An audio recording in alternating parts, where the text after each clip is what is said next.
This episode of Tales of True Crime contains adult language and graphic subject matter. Listener discretion is advised. For best listening experience, turn up the volume.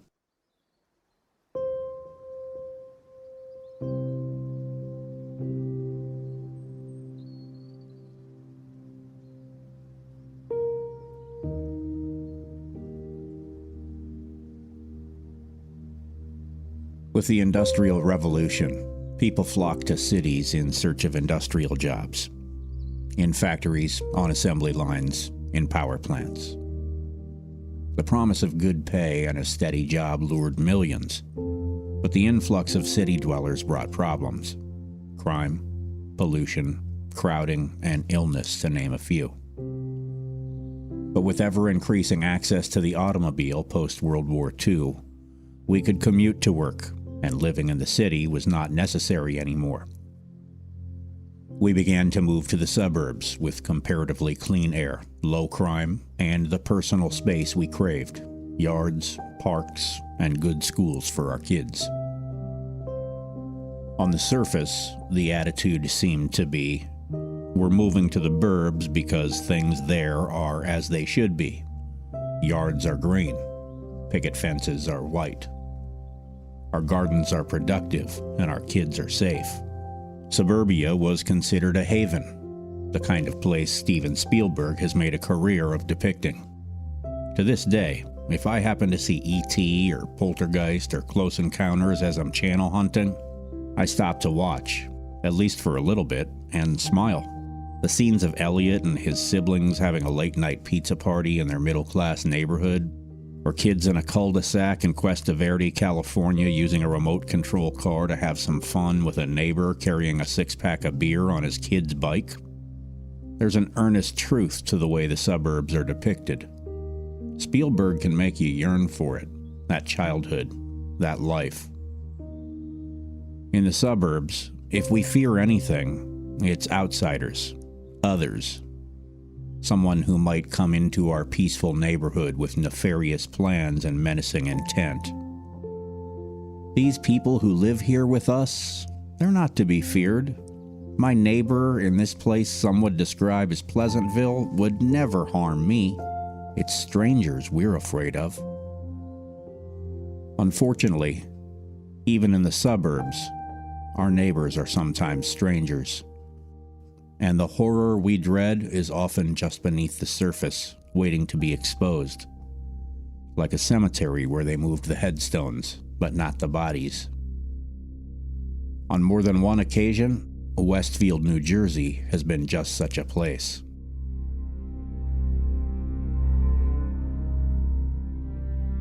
This is the Tales of True Crime podcast. Westfield is a historic community just a short drive southwest of New York City, the kind of place where the colonial homes have names. In 1971, in a home known as Breeze Knoll, the lights had been on for weeks. The neighbors had noticed. The lights were just on, all over the house, day and night. But nobody had seen the family that lived there in weeks. They were a husband and wife, their 3 children, and grandma too. A big family in a big house at 431 Hillside Avenue, with a ballroom, multiple fireplaces clad in marble, a 3rd-story apartment for grandma, and an original skylight signed by Tiffany. The lights were on, seemingly in all 19 rooms, but nobody was seen moving within. If anybody approached Breeze Knoll in that time, and we don't know if they did, they would have heard organ music playing within. On December 7th, 1971, suspicious neighbors alerted the police, who discovered the women and children murdered in their home. They were the List family, and John List had killed them.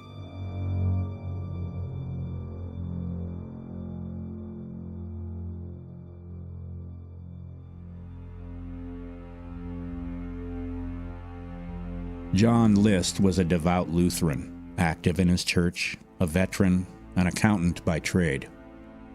He'd made quite a life for himself and his family financially, but he secretly struggled. List was sometimes described as arrogant, socially awkward, and had trouble making friends and keeping jobs. He had been raised by a stern, self-reliant father and a doting mother who gave him nearly everything he wanted.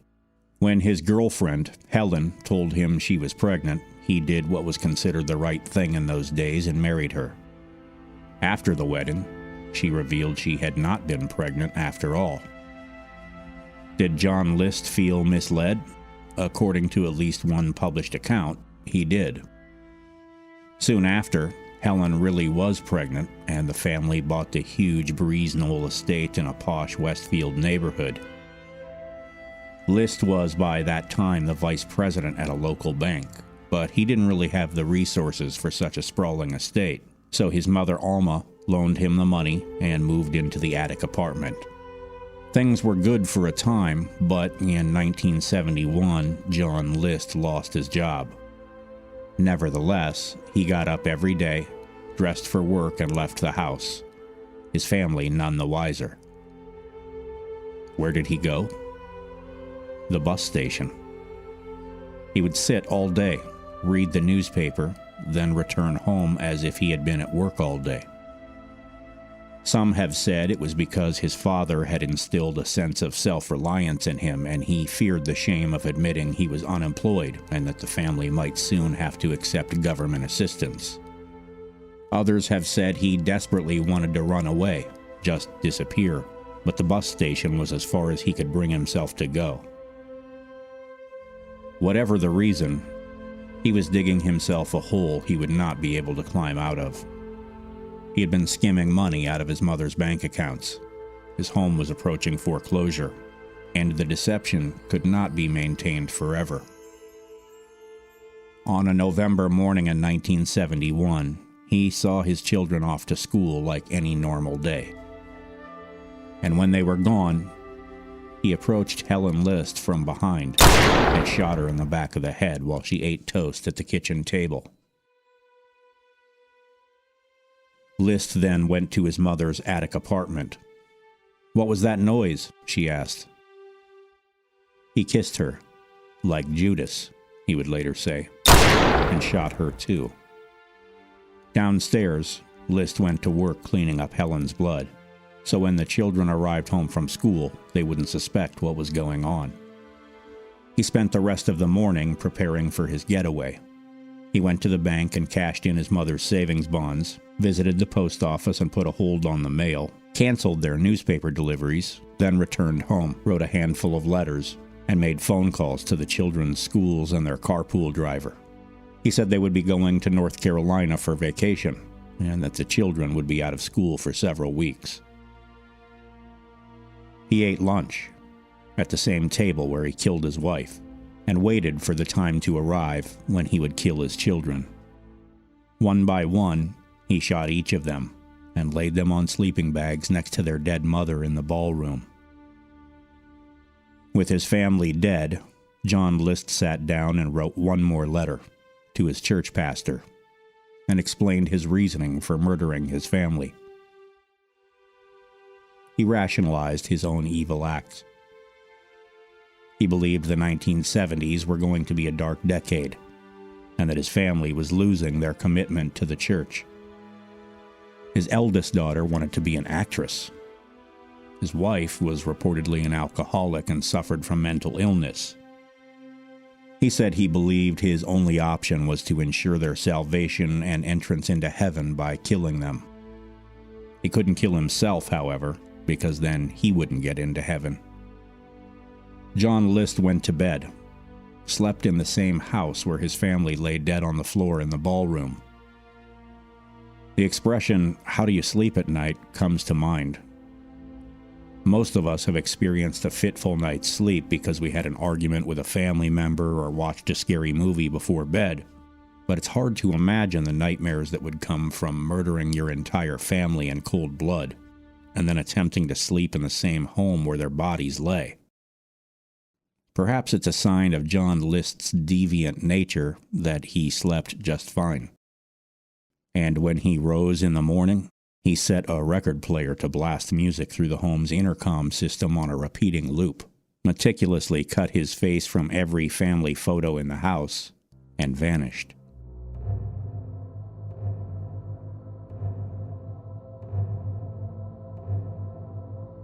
A month later, alerted by neighbors who had reportedly been watching Breeze Knoll as light bulbs burned out one by one, the police entered and found the women and children dead. John List was long gone. The List family was no more, but the authorities were unable to find John. His car was found at Kennedy Airport, but there was no record of him catching a flight to anywhere. Rumors were rampant.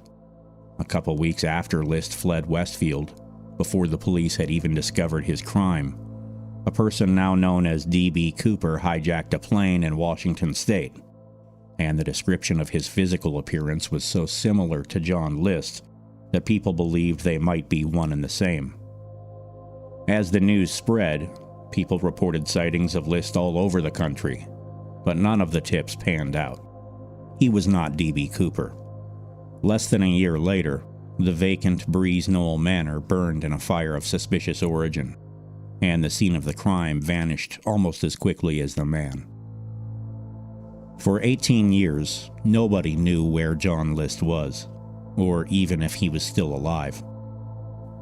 Then, in 1989, a new TV show went to air. It was called America's Most Wanted. The List case was featured in an early episode during the first season, and an age-progressed bust of John List, created by forensic artist Frank Bender, was shown on the show. Within days, a Denver resident called the authorities, certain that John List had been his neighbor, using the assumed name of Bob Clark. Clark had recently left Denver and moved to Richmond, Virginia. On June 1, 1989, the FBI arrested Bob Clark at his Richmond accounting job and presented him with overwhelming evidence that they knew his true identity. But it would be February 1990 before the man admitted he was John List. He had been living under the name Bob Clark, the real name of an old college classmate, had remarried, but had told nobody, not even his wife, of his real identity. When List murdered his family in 1971, it was the talk of Westfield, New Jersey. When he was captured in 1989 and tried in the spring of 1990, the man one local newspaper dubbed the Boogeyman of Westfield was again the object of conversation in colonial Westfield. At his sentencing, List attempted to argue he was unaccountable for his actions due to his mental condition at the time, an argument with zero validity since List was able to painstakingly plan and execute his crime, getaway, and new life under an assumed name. Whatever mental condition he claimed to have, it did nothing to absolve him of his hideous acts. The judge knocked down List's deflection, saying, after 18 years, 5 months, and 22 days, it is now time for the voices of Helen, Alma, Patricia, Frederick, and John F. List to rise from the grave. John List got 5 life sentences, 1 for each victim, to be served consecutively. He served the rest of his days in prison and died of pneumonia in 2008. And one more time, John List was the talk of Westfield.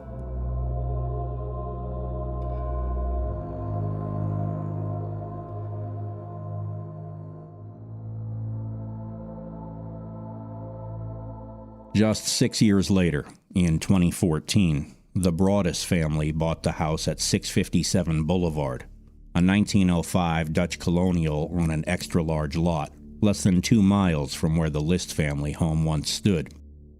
It was described as a 6-bedroom, 3.5-bath manor with high ceilings, fireplaces, and elegant foyers.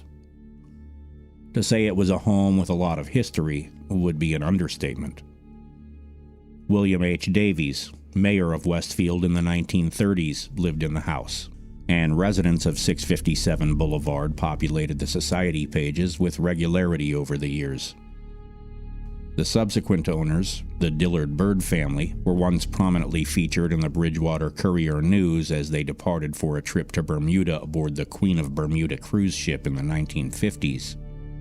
In 2014, the Woods family, both retired scientists, received multiple offers above their asking price for the home. But the Broaddus family, Derek, Maria, and their 3 children, won out with a purchase price of $1.3 million. Before they even moved in, during renovations in June of 2014, they received a letter. Dearest neighbor at 657 Boulevard, allow me to welcome you into the neighborhood. Sounds friendly enough, right? How did you end up here? Did 657 Boulevard call you with its force within?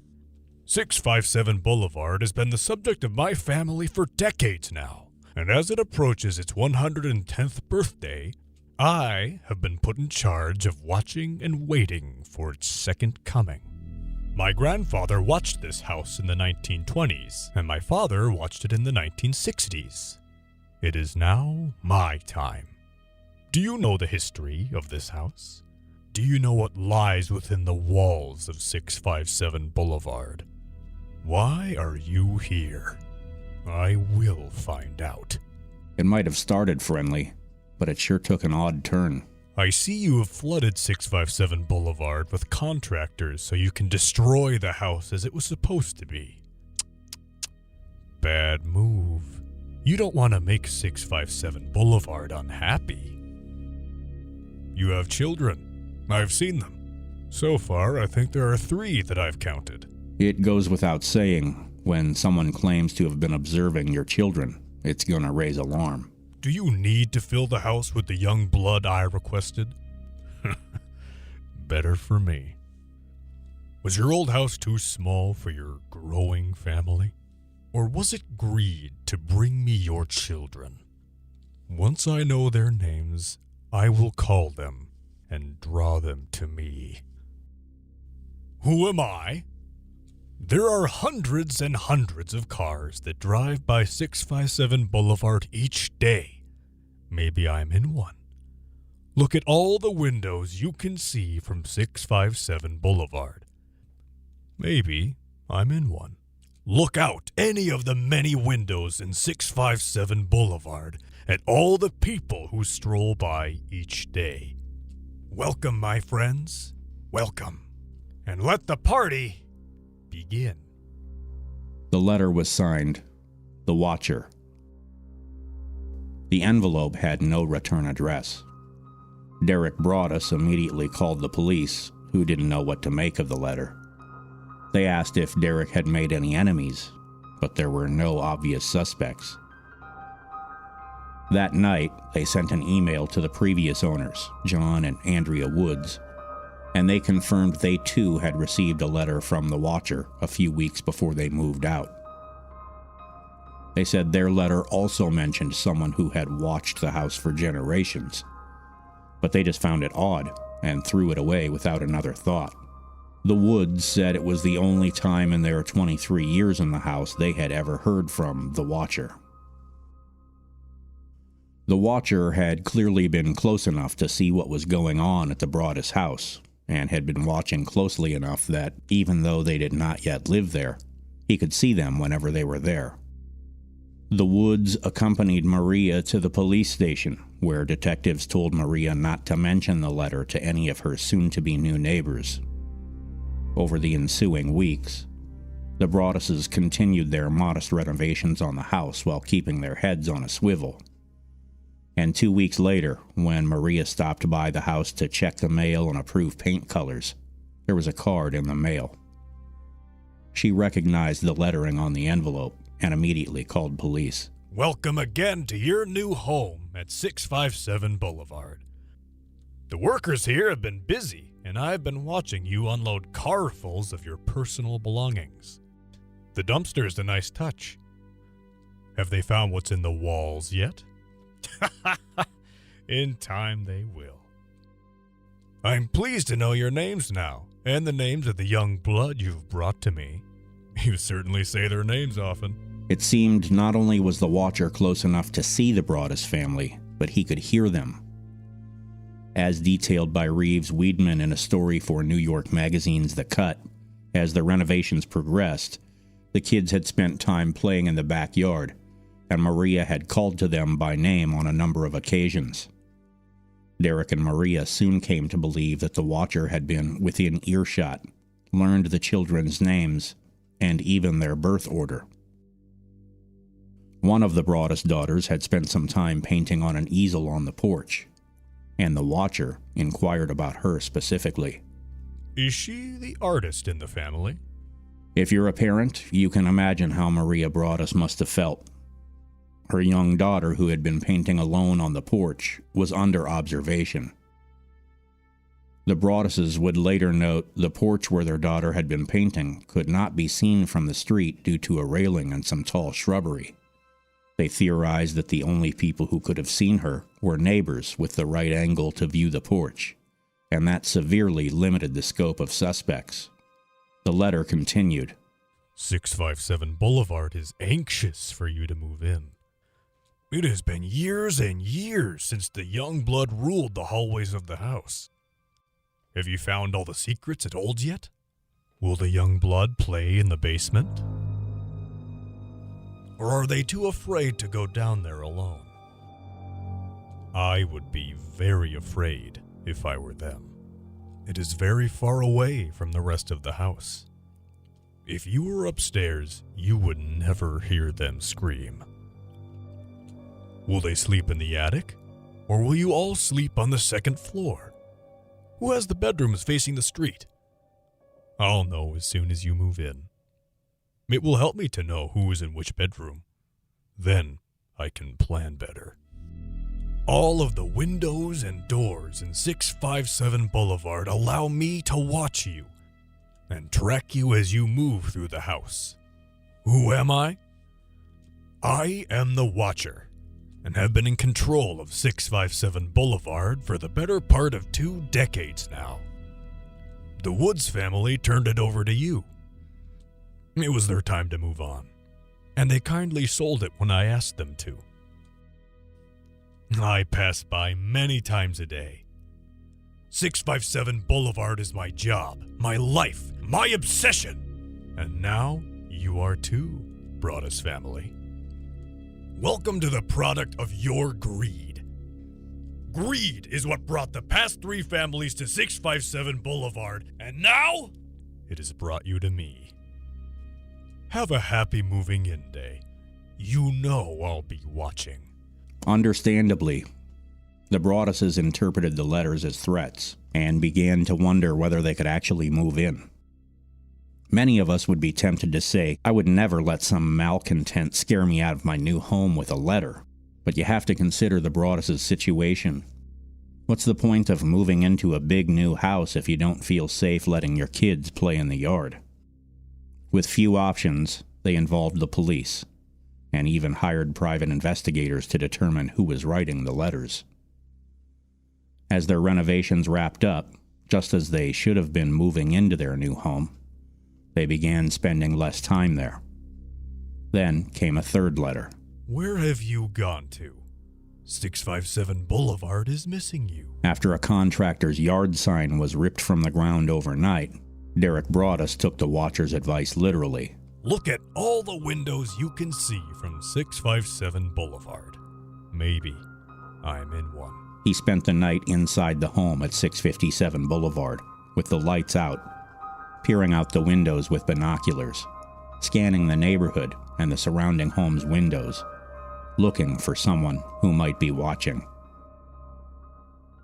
The family went to extraordinary lengths to determine the Watcher's identity. They staged an open house for their neighbors, had everyone sign a guest book, and then compared the handwriting to the letters from the Watcher. No luck. In 2015, they filed a legal complaint against the Woods for not disclosing the letter from the Watcher prior to the sale. They hoped for a quiet settlement, but a local reporter picked up on the complaint, and the national media soon caught wind of the story. The drama, which had been playing out in private, was now public. Conversation on the Watcher mystery was frequently not flattering to the Broaddus family. There were accusations from strangers and neighbors alike. Some questioned the Broaddus' good fortune in being able to afford a home as grand as 657 Boulevard. Others alleged the Broaddus family may have staged the Watcher controversy for a number of reasons, publicity or profit. At one point in the investigation into the identity of the Watcher, the Broaddus family and their team of investigators zeroed in on the family next door, the Langfords. Mother Peggy Langford was in her 90s, and she had several adult children who lived with her, including her son Michael, who was described by a neighborhood resident as a reclusive Boo Radley-type character. The Langfords' home was in the right spot to see the Broaddus girl painting on the porch, and they had lived there long enough for the elements of the Watcher's letter about watching the house for generations to fit. Detective Leonard Lugo called Michael Langford into the police station for questioning, but he denied any knowledge of the Watcher or his letters. With the national news media shining a spotlight on the case, Baron Chambliss, a veteran detective from the Westfield police, was brought in to investigate. His investigation did not support the allegation that Michael Langford had written the letters. Although he had once been diagnosed with schizophrenia and sometimes alarmed people with his odd behavior, most did not believe Michael was capable of writing the Watcher letters. Perhaps most surprising, Chambliss' investigation included DNA analysis, which seemed to indicate the person who licked the envelopes in which the Watcher's letters arrived was likely a woman. As a result, they questioned whether Michael Langford's sister, Abby, might have been the culprit. She was a realtor, and investigators thought she might have been seeking some kind of retribution for not getting the sale of the house next door. They staged an operation with a security guard at a store where Abby Langford worked a side gig to grab her empty water bottle. They recovered a DNA sample, and the profile didn't match. Soon after, investigators told the Broaddus family they no longer suspected the Langfords at all. As the mystery of the Watcher played out and more details of the letters became public, many believed the stalker's identity lay within the letters themselves, that the Watcher could be identified if we just examined the clues close enough. There were statements that hinted at animosity and motive. I see already that you have flooded 657 Boulevard with contractors so that you can destroy the house as it was supposed to be. Was the Watcher someone with an interest in historic preservation? Or perhaps just a person who generally objected to change? Are you one of those Hoboken transplants who are ruining Westfield? Clearly, someone doesn't want outsiders, strangers, in the neighborhood. There were curmudgeonly statements, too. The dumpster is a nice touch. Obviously, somebody didn't like the look of the construction dumpster in the yard at 657 Boulevard. You certainly say their names often. And maybe their afternoon nap got interrupted by the sound of Maria calling for her kids. It seemed like the Watcher was an elderly neighbor. Welcome to the product of your greed. Was the Watcher someone who envied the family's wealth? Or perhaps someone who got outbid by Derek and Maria, someone who didn't have the same resources? There were a lot of statements that hinted at the writer's identity. My grandfather watched the house in the 1920s, and my father watched it in the 1960s. It is now my time. If true, the Watcher could only be someone who had lived in the neighborhood for generations, and that would be a very small number of suspects, right? Well, maybe not. The house is crying from all the pain it is going through. You have changed it and made it so fancy. You are stealing its history. It cries for the past and what used to be in the time when I roam its halls. The 1960s were a good time for 657 Boulevard, when I ran from room to room imagining the life with the rich occupants there. The house was full of life and young blood. Then it got old, and so did my father. But he kept watching until the day he died. And now I watch, and I wait for the day when the young blood will be mine again. Nobody was sure whether the Watcher was someone who grew up in the neighborhood or perhaps the child of a former housekeeper or handyman.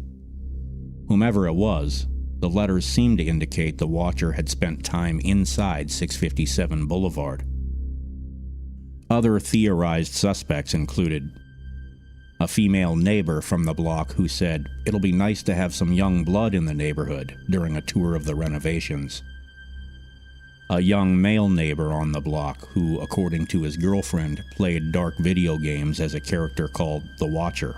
His girlfriend was seen stopped in front of 657 Boulevard at 11 p.m. one night, and the boyfriend twice agreed to come in for an interview with Chambliss, but failed to show.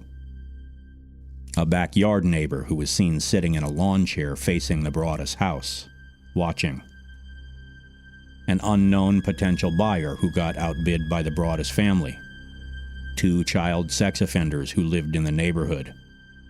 And the Broadduses themselves, who some suspected might be orchestrating the Watcher as a hoax in an effort to demolish the home, split the lot, and build 2 homes. The Broadduses did everything they could think of to identify the Watcher and get some kind of peace of mind, some justice.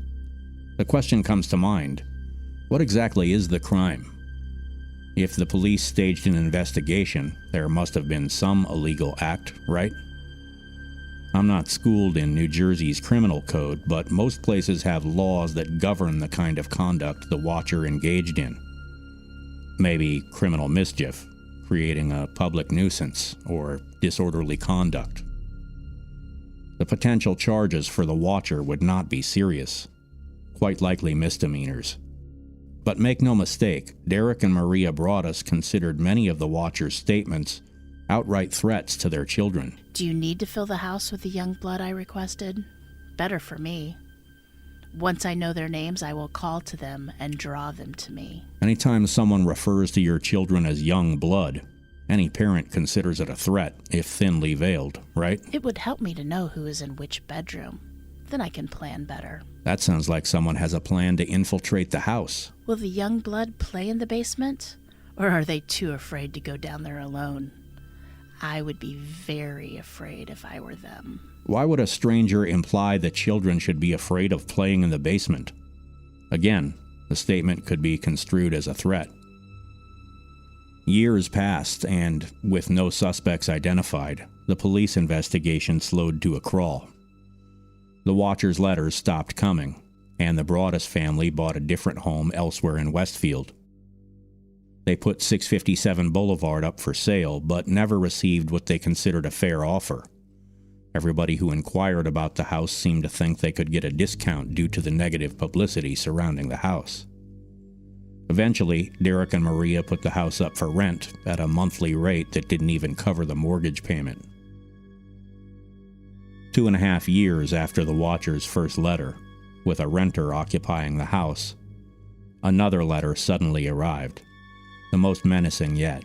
Violent winds and bitter cold, to the vile and spiteful Derek and his wench of a wife, Maria. You wonder who the Watcher is? Turn around, idiots. Was the Watcher giving clues to her location? Did she stand behind them at a party? Did she live in a home behind theirs? Maybe even spoke to me, one of the so-called neighbors who has no idea who the Watcher could be. Or maybe you do know and are too scared to tell anyone. Good move. As Derek spent a night in the darkened house peering into the neighborhood, searching for the Watcher, his stalker had used a telescope and a pair of binoculars to watch him. I watched as you watched from the dark house in an attempt to find me. Telescopes and binoculars are wonderful inventions. And there were more threats, couched in the context of hypotheticals. Maybe a car accident.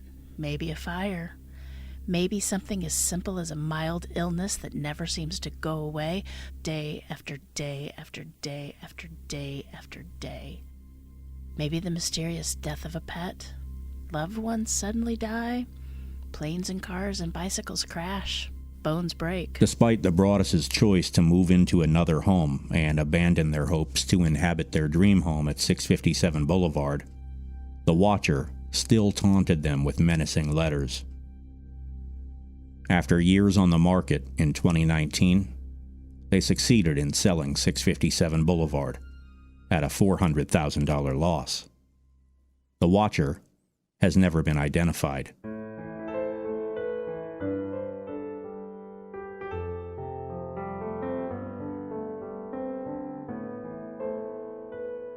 Westfield is a beautiful place. Maybe it's the proximity to New York, Newark, and its location in the northeast megalopolis that brings misfortune and scandal that would be rare in any other city of 30,000. The strangers with evil intent and malicious intentions that we fear, those who might infiltrate our homes and neighborhoods, sometimes succeed. John List was that stranger, and he managed to slip into Westfield disguised as one of their own. By the time he had shown himself, it was too late. As humans, we remember where we were when monumental things happened. So many of us have said, "I remember exactly where I was when Kennedy was assassinated, or when the Challenger blew up, or 9/11. It's called episodic memory, and scientists believe it's a fundamental part of the way our brain works. What and when is linked to where. Our memories are linked to places. But are our places linked to memories?